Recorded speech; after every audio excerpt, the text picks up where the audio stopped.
Bank loan എടുക്കുമ്പോൾ ഒന്ന് ശ്രദ്ധിക്കേണ്ട കാര്യങ്ങളാണ് ഇപ്പോൾ പറയുന്നത്. ബാങ്ക് ലോൺ എടുക്കുന്ന കാര്യം വളരെ ബുദ്ധിമുട്ടുള്ളതാണ്. പക്ഷേ എടുക്കാതിരിക്കണോ വേണ്ടേ എന്നുള്ളത് ഈ വീഡിയോ കണ്ടിട്ട് നിങ്ങൾ ചിന്തിക്കുക. അതായത് അതോ ഗവൺമെൻറ് അപ്രൂവ്ഡ് ബാങ്കാണ്, നാഷണലൈസ്ഡ് ബാങ്കിലെ കാര്യമാണ് ഈ പറയുന്നത്. ഉദാഹരണത്തിന് നിങ്ങൾക്കും എല്ലാവർക്കും അറിയാവുന്ന ഒരു ഇഷ്യൂ ഞാൻ പറയാം. നമ്മുടെ ബാംഗ്ലൂരിൽ ഒരു IT മാനേജർ, എനിക്ക് തോന്നുന്നത് ഏതാണ്ട് വലിയൊരു കമ്പനിയിലെ IT മാനേജറാണ്. അയാൾക്ക് നല്ല ജോലിയുണ്ട്, മാസം 2-2.25 ലക്ഷം രൂപ ശമ്പളമുണ്ട്, ഭാര്യയും മക്കളും അവിടെ ബാംഗ്ലൂരാണ്. അദ്ദേഹം 1,20 ലക്ഷം രൂപയ്ക്കൊരു ഫ്ലാറ്റ് വാങ്ങിച്ചു. എവിടെ? ബാംഗ്ലൂർ. മാസം അടവ് അടയ്ക്കാമല്ലോ, കാരണം അത് മാസം 1-1.25 ലക്ഷം രൂപ അടഞ്ഞു വേണമെങ്കിലും പോകാമല്ലോ, കാരണം അതിനുള്ള ശമ്പളം ഉണ്ടല്ലോ. ഇയാൾ 6-7 കൊല്ലം കാശ് ലോൺ എടുത്താണ് വാങ്ങിയത്, പൈസ അടച്ചു, എല്ലാ മാസവും കൃത്യമായിട്ട് അടയ്ക്കും. അങ്ങനെ ചില പ്രേക്ഷകർക്ക് ഇത് ഓർമ്മ വരും, പത്രത്തിൽ വായിച്ചതാണ്. 80 ലക്ഷം രൂപ അടച്ചു. ബാക്കി എത്രയുണ്ട്? 1,20 ലക്ഷം, 40 ലക്ഷമേ ഉള്ളൂ. അതായത് ആൾമോസ്റ്റ് 70% അടച്ചു. അയാളുടെ ജോലി പോയി, IT ജോലി പോയി, അടയ്ക്കാൻ പറ്റിയില്ല. ജീവിതം തന്നെ ഒരു വലിയ ദുർഘടകമായ ഒരു അവസ്ഥയിലോട്ടെത്തി, അടയ്ക്കാൻ പറ്റിയില്ല. ഇപ്പോൾ അത് ജപ്തിയായി. മനസ്സിലാവും? അപ്പം നമുക്ക് പറ്റാത്ത കാര്യങ്ങൾ എന്നും ഇന്നത്തെ പോലെ ഇരിക്കും എന്ന് നിങ്ങൾക്ക് തോന്നാൻ പാടില്ല. കാരണം ഇതൊക്കെ മാറി മറിയപ്പെടാം. അതൊരു ചിന്ത വേണം. കാരണം നമ്മൾ എടുത്തുചാടി ഒന്നും ചെയ്ത്, കാരണം ഒരുപാട് പേര് എന്നെ വിളിച്ചിട്ട് ബാങ്ക് ലോൺ ജപ്തിയായി, അതായത് 20 ലക്ഷം രൂപ ലോൺ എടുത്തു, 18 ലക്ഷം രൂപ അടച്ചു. ഇപ്പം ഏതാണ്ട് 25 ലക്ഷം രൂപ വീണ്ടും അടയ്ക്കാൻ പറഞ്ഞ് നോട്ടീസ് വന്നു. അപ്പം എന്നൊന്ന് ആലോചിച്ച് നോക്കിയേ, 20 ലക്ഷം രൂപ ലോൺ എടുത്തു, 18 ലക്ഷം രൂപ അടച്ചു. അപ്പോൾ ഈ അടച്ച ആ സ്ത്രീയുടെ ഹസ്ബൻഡ് മരിച്ചുപോയി, പിന്നെ 5-6 കൊല്ലം അടച്ചില്ല. ഇപ്പോൾ ഏതാണ്ട് 25 ലക്ഷം രൂപയും കൂടെ അടയ്ക്കാൻ പറയുകയാണ്. അപ്പോൾ 10-40 ലക്ഷം രൂപ.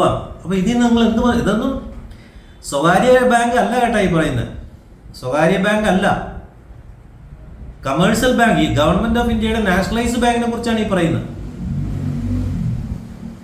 ഒന്നാമത് ഇത് നമ്മൾ പ്രോപ്പർട്ടി ജാമ്യം വെച്ചാണ് എടുക്കുന്നത്. പ്രോപ്പർട്ടി ജാമ്യം വെക്കുമ്പോഴത്തേക്ക് നിങ്ങൾ കൊടുക്കേണ്ട ഡോക്യുമെന്റ്സ് ഒരു ലിസ്റ്റ് തരും.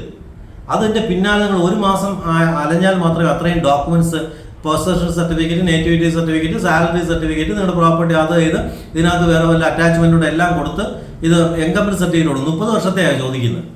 എൻകംപ്മെന്റ് സർട്ടിഫിക്കറ്റ് എന്ന് വെച്ചാൽ എന്താ പറയും മലയാളത്തിൽ? വില്ലങ്ക, അങ്ങനെ എന്തോ പറയും. അപ്പോൾ അത് എല്ലാം കൊടുത്തിട്ട് അവസാനം സർവൈവർ വരും ബാങ്കിൻ്റെ. അത് കഴിഞ്ഞിട്ടൊരു അപ്രൂവ്ഡ് വാല്യൂവറുണ്ട്, ഒരു അഡ്വക്കേറ്റ്. അയാൾ വന്നിട്ട് ഇത് വാല്യൂ ചെയ്യും, ഇതിൻ്റെ ഡോക്യുമെന്റ്സ് ഒക്കെ വായിച്ചു നോക്കും. അത് കഴിഞ്ഞാൽ സർവേയർ, അത് കഴിഞ്ഞിട്ട് വീണ്ടും ഒരു ലോൺ മാനേജറുണ്ട്. ഇവരുടെ എല്ലാം കാല് പിടിച്ച് കഴിഞ്ഞാൽ ഈ ലോൺ കിട്ടുന്നത് തന്നെ. അതോടുകൂടി നിങ്ങളുടെ കഷ്ടകാലം തുടങ്ങും. കൃത്യമായിട്ട് എല്ലാ മാസവും ആ ഡേറ്റിന് നിങ്ങളുടെ ഏറ്റവും വലിയ ജോലി എന്താണെന്നറിയാമോ? അടുത്ത മാസം ഈ ഡേറ്റ് വരുമ്പോൾ നിങ്ങൾ ഈ പൈസ സ്വരൂപിച്ചുകൊണ്ടിരിക്കുക. അടുത്ത എത്ര കൊല്ലത്തേക്ക്? 10 കൊല്ലം, 15 കൊല്ലത്തേക്ക്. അങ്ങനെ ഒരു വീട് വേണോ നിങ്ങൾക്ക്? ഫ്ലാറ്റ് വേണം, നല്ലൊരു വീട് വേണം, എല്ലാം ആവശ്യമാണ്. പക്ഷെ ഭയങ്കര ഒരു പ്രാരാബ്ധമെടുത്ത് ഇതിനിടയ്ക്ക് കേട്ടാൽ വിഷമം തോന്നുന്ന വേറെയും ചില കാര്യങ്ങളുണ്ട് കേട്ടോ.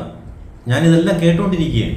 ചിലപ്പോൾ തോന്നും ഈ വീഡിയോ ഒക്കെ ചെയ്യണ്ടായിരുന്നു എന്ന് തോന്നും. കാരണം അത് ഉള്ളത് കൊണ്ടാണല്ലോ ഈ ആളുകൾ ഇതെല്ലാം കേട്ടിട്ട് എന്നെ വിളിച്ച് പറയുന്നത്. അങ്ങനെയും തോന്നിയിട്ടുണ്ട്. കാരണം അവരവരുടെ ബുദ്ധിമുട്ട് പറയുമ്പോൾ ഞാൻ കേൾക്കാൻ ബാധ്യസ്ഥനാണ്.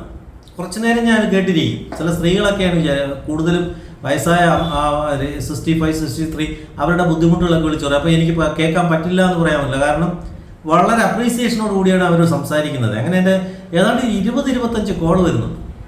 അപ്പം നിങ്ങളൊരു കാര്യം മനസ്സിലാക്കുക, ലോൺ എടുത്ത് വാങ്ങുന്നതിന് മുമ്പ് ഒന്ന് ചിന്തിക്കുക. കാരണം അവിടെ ആ ലോൺ എടുത്ത സ്ത്രീയുടെ ഹസ്ബൻഡ് മരിച്ചുപോയി. അപ്പം പിന്നെ എങ്ങനെ ലോൺ അടയും? അവരാണെങ്കിൽ ഹൗസ് വൈഫ്, പുറം ലോകം എന്താണെന്ന് അറിയാതെ അവരങ്ങനെ ജീവിച്ചവരാണ്. 2 മക്കളുണ്ട്, പിന്നെ അത് പഠിക്കുന്നു. അപ്പോൾ അവരുടെ ആ ജീവിതത്തിൻ്റെ ഒരു പ്രാരാബ്ധം എന്നൊന്ന് ആലോചിച്ചു. അപ്പോൾ ഇത് കേൾക്കുമ്പോൾ നമുക്ക് വിഷമമുണ്ട്. ബാക്കി എന്ത് ചെയ്യാനോ ഒന്നും ചെയ്യാനോ നിയമം എന്താ സഹായം ചെയ്യാനും പറ്റില്ല. കാരണം എല്ലാം ഡോക്യുമെന്റ്സ് ഒപ്പിട്ട് കൊടുത്തിരിക്കണം. അവരവരുടെ സമയമാകുമ്പോഴത്തേക്ക്. പിന്നെ ബഹുമാനപ്പെട്ട സുപ്രീം കോടതി പറഞ്ഞിട്ടുണ്ട് താമസ സ്ഥലം ജപ്തി ചെയ്യരുത്.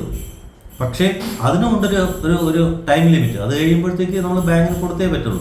ജപ്തി ചെയ്യാൻ വന്ന ഒരു പ്രമുഖ ബാങ്കിൻ്റെ, കമേഴ്ഷ്യൽ ബാങ്കിൻ്റെ തിരുവനന്തപുരത്തൊരു സ്ഥലത്ത് ജപ്തി ചെയ്യാൻ വന്ന് നിൽക്കുകയാണ്.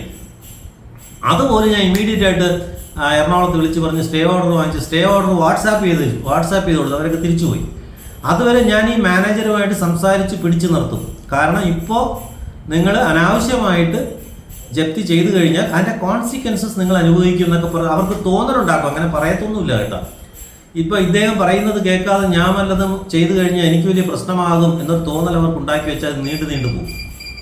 അപ്പോൾ അതിനിടയിൽ തന്നെ നമ്മൾ എന്ത് ചെയ്യും? ജപ്തി നോട്ടീസ് വാങ്ങിക്കും. അപ്പോൾ ചാടിക്കേറി ലോണൊക്കെ എടുത്തതെല്ലാം വാങ്ങുന്നതിന് മുമ്പ് രണ്ടാമതൊന്ന് ആലോചിക്കുക. നിങ്ങൾക്ക് ചിലപ്പം അടയ്ക്കാനുള്ള വരുമാനം ഇപ്പോൾ ഉണ്ടായിരിക്കാം, പക്ഷെ അത് എപ്പോഴും ഉണ്ടായിക്കൊള്ളണമെന്നില്ല. സർക്കാർ ഉദ്യോഗം പോലെ മന്ത്ലി ഗ്യാരണ്ടി ആയിട്ട് കിട്ടുന്ന ശമ്പളം വല്ലതും ഉണ്ട് എന്നുണ്ടെങ്കിൽ മാത്രമേ ഇതുപോലെ ഒരുപാട് പേര്, ഒന്നും രണ്ടും ഒന്നുമല്ല, ഒരുപാട് പേർക്ക് ബുദ്ധിമുട്ട് വരുന്നത് കൊണ്ട് അത് ഞാൻ എൻ്റെ പ്രേക്ഷകരുമായിട്ട് പങ്കുവയ്ക്കുന്നു എന്നേ ഉള്ളൂ. ബാക്കി നിങ്ങൾ സ്വയം ആലോചിച്ച് ചെയ്യുക. നന്ദി, നമസ്കാരം.